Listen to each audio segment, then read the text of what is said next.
کہ افسوس اس شخص پر ہے، افسوس اس شخص پر ہے جو بات کرے جھوٹ بولے تاکہ لوگوں کو اس کے ذریعے سے ہنسائے، اس کے ذریعے سے لوگوں کو خوب ہنساتا ہے، وہ بات جھوٹی ہوتی ہے۔ پھر آپ نے 2 مرتبہ فرمایا ویل لہ ویل لہ،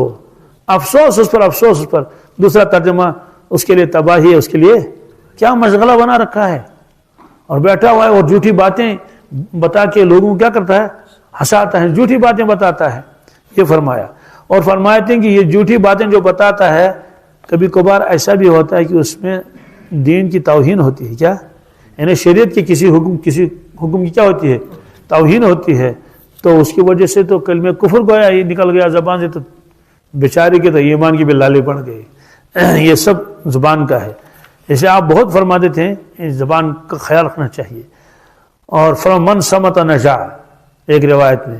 جو آدمی خاموش رہا اس نے نجات حاصل کی۔ یہ چیزیں مشائخ کے یہاں ہوتی ہیں۔ ایک عالم صاحب گئے حضرت مفتی محمود صاحب کی خدمت میں، عالم بھی تھے، حافظ بھی تھے اور حدیثیں پڑھاتے تھے، جو ہے وہ محدث وہ گئے، چونکہ پیر کی خدمت میں گئے تو کہا کہ حضرت میرے لیے کیا حکم ہے، یعنی میں 1 مہینے کے لیے آیا ہوں رمضان گزارنے کے لیے، آپ کے پاس کوئی خاص حکم ہو، نماز تلاوت تو ہے ہی۔ تو حضرت نے فرمایا کہ باتیں نہ کرنا، کیا مقصود یہ تھا فضول باتیں نہ کرنا، کیا ضروری بات تو کر سکتے ہیں نا کہ بھائی پانی پلاؤ، لیکن اس اللہ کے بندے نے اس پر ایسا عمل کیا کہ آخر تک اس نے کلام ہی نہیں کیا، خاموش تھا۔ کوئی ضرورت پیش آ جائی تو کاغذ قلم لکھ لیا اس سے پرچی پر اور خادم کو دے دیا کہ فلان چیز منگوا بازار سے، کبھی قلم، کبھی اور کوئی چیز، کبھی دوائی کی ٹکی، جو بھی ہو۔ تو جو نئے نئے لوگ تھے وہ دیکھ رہے تھے کہ یہاں ایک شخص آیا ہے لیکن یہ گونگا ہے، کیا وہ یہی سمجھے اعمال تو بہت کرتا ہے لیکن باتیں تو کرتا نہیں ہے،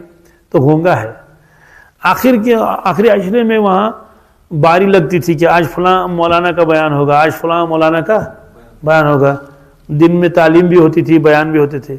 تو ایک مرتبہ اسی مولانا کا نام آ گیا، اب اس کا بیان ہوگا، اب اس کا، تو وہ آگے اور محراب پر اس نے بیان کر لیا 1 گھنٹے کا، اور کتنے کا، 1.25 گھنٹے کا بیان کر لیا۔ اب وہ جو نئے نئے لوگ آئے تھے وہ حیران ہو گئے، کہتے ہم تو اس کو گونگا سمجھتے تھے، یہ گونگا ہے نہیں تو عالم ہے، وہ اصل تربیت ہے، کیا۔ تو انہوں نے اس کو اتنا عام کہا کہ بس میں بات ہی نہیں کروں گا تاکہ حالانکہ شیخ کا منشا یہ نہیں تھا، لیکن اس نے اس کو عام قرار دیا، ٹھیک ہے۔ اصل وجوہات تھی کہ شیخ نے دیکھ لیا کہ یہ تو اعمال بہت کرتا ہے لیکن یہ باتیں کرتا ہے، کیا کرتا ہے، اعتکاف میں بیٹھا ہو تو اس سے باتیں کرے گا، اس سے باتیں کرے گا، اس سے باتیں کرنا نقصان ہوگا، اس سوچے کہ بھائی ایک بات کر لو، باتیں مت کرنا، باتیں۔ اسی مسجد میں ایک مرتبہ میں بھی اعتکاف میں تھا تو ایک شخص نے خواب دیکھا، اس کو چھتا مسجد ہم کہتے تھے، مسجد میں جو ہے وہ سانپ اور بچھو ہیں اور گھوم رہے ہیں، سانپ کوئی ادھر جا رہا ہے، ادھر سے بچھو آ رہا ہے۔ تو حضرت مفتی محمود صاحب رحمۃ اللہ تعالی علیہ یہ معبر تھے، تعبیر دیتے تھے، زبردست تعبیر، اللہ ادھر تعبیر دیتی بس وہی ہوتا تھا، کیونکہ وہ بہت اونچے درجے کے تھے نا۔ ایک شخص نے ایک مرتبہ خط لکھا کہ حضرت ہمارے رشتہ دار فلاں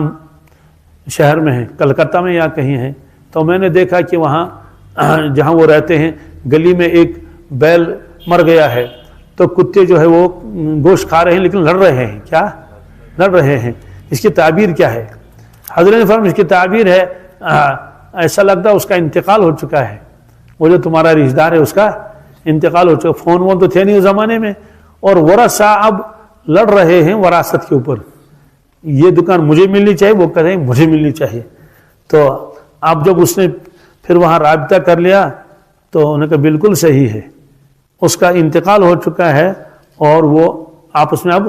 لڑ رہے ہیں، بھائی بہنیں جو بھی، تو تعبیر بہت زبردست دیتے تھے۔ تو جس شخص نے خواب دیکھا کہ یہاں مسجد میں گھوم رہے ہیں یہ سانپ اور بچھو، حضرت نے فرمایا یہ معتکفین کی باتیں ہیں جو اعتکاف میں ہیں اور یہ فضول کلام بھی کرتے ہیں، سارے نہیں تو بہرحال بعض بار تو کرتے تھے، تو یہ انہی ہیں۔ مطلب تو یہ ہے کہ آدمی زبان سے نکالتا ہے ایک بات، گویا کہ بچھو نکالا زبان سے، یہ ڈنگ مارے گا دوسرے کو، ایک اور بات نکالی تو گویا کہ ایک سانپ نکلا،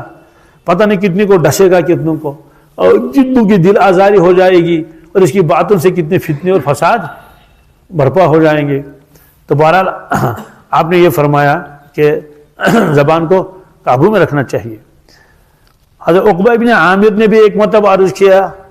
فرماتے ہیں لقیت رسول اللہ صلی اللہ علیہ وسلم فقلت من نجات،